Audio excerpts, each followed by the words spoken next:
uma oportunidade ímpar, né? A gente viveu aqueles momentos da ditadura, de resistência e tudo de modos diferentes, né? Eu era bem criança na época e participava da comunidade Imaculada Conceição com o Padre Rafael. E quando da tomada da Cobrasma, parte daquelas lideranças que tomaram a Cobrasma participavam da comunidade. E nas celebrações, o pessoal vinha para contar como é que estava a situação na Cobrasma.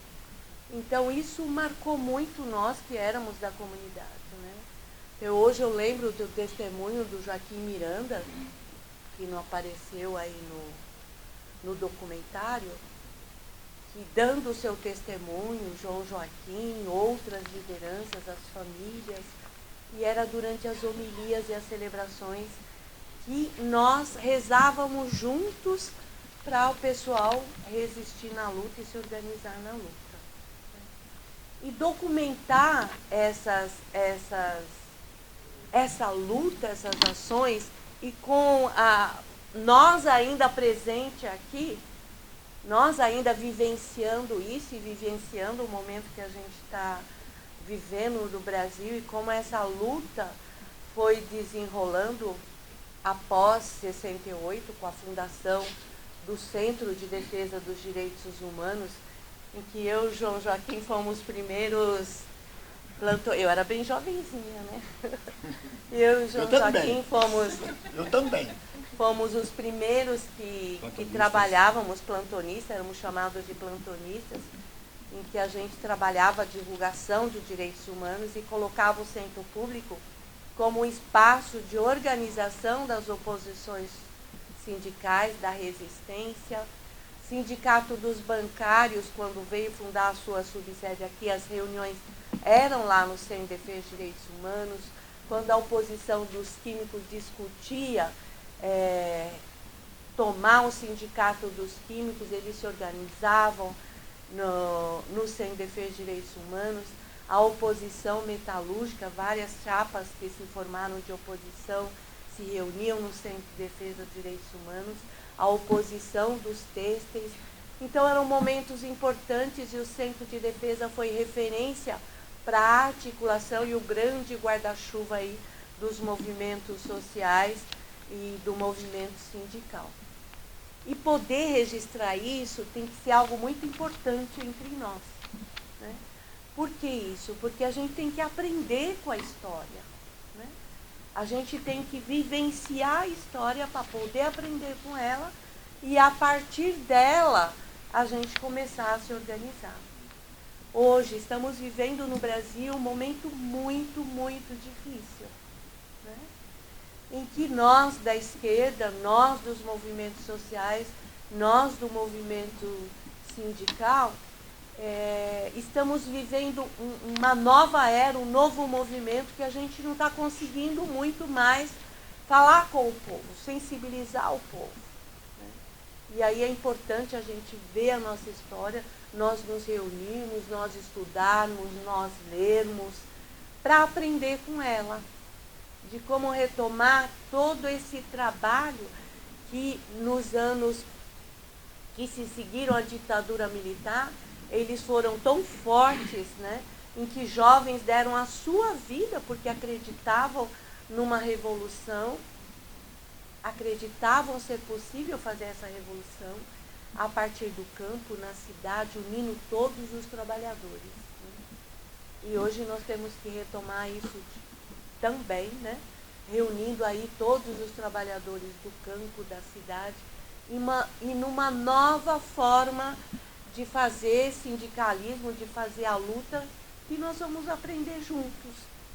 Que ainda estamos tateando de como fazer isso, mas temos que reaprender como falar com o povo, como sensibilizar o povo, como nos unirmos diante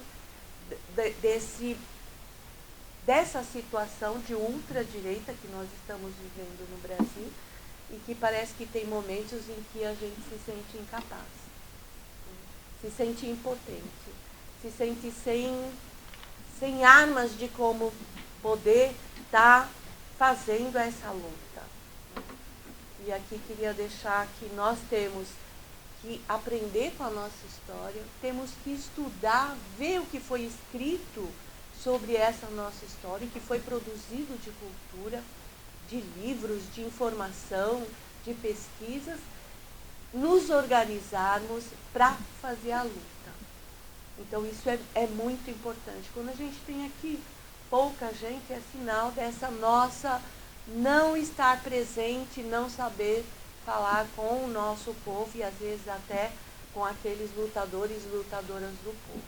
Então hoje nós, lutadores e lutadoras do povo, no campo sindical, do movimento popular, no campo estudantil, a gente tem que reaprender como falar com o povo. E só vamos reaprender à medida em que a gente conhecer a nossa história, ler a nossa história.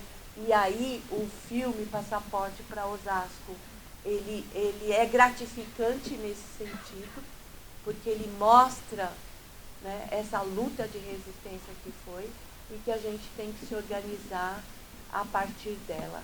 E como a questão cultural ela foi marcante nesses anos de resistência dos anos 70 e 80.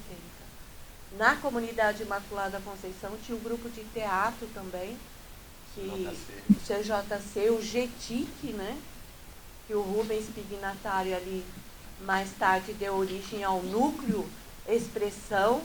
Então eles foram movimentos culturais que nasceram a partir do povo e com o povo.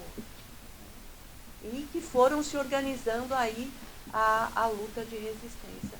E nós temos que retomar isso e aprender e discutir e construir como é que nós vamos retomar essa luta de resistência e enfrentamento à ultradireita que está nos massacrando, nos retirando o direito, nos colocando à margem, né, dessa sociedade.